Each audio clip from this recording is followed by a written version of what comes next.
ابن عمر رضی اللہ تعالیٰ عنہ سے مروی ہے کہ ہم رسول اللہ صلی اللہ علیہ وسلم کے ساتھ نماز پڑھ رہے تھے کہ لوگوں میں سے ایک شخص نے قرات کی، اللہ اکبر کبیرہ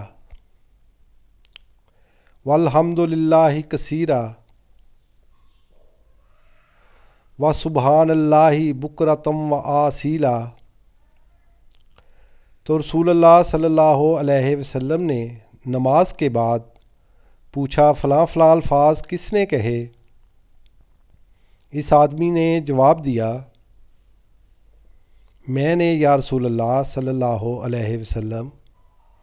تو اللہ کے رسول نے فرمایا، مجھے اس سے تعجب ہوا کیونکہ اس نے آسمان کے دروازے کھول دیے تھے۔ ابن عمر رضی اللہ تعالیٰ عنہ کہتے ہیں کہ جب سے میں نے اللہ کے رسول صلی اللہ علیہ وسلم کو یہ فرماتے ہوئے سنا ہے، میں نے ان الفاظ کو کبھی ترک نہیں کیا۔ سبحان اللہ۔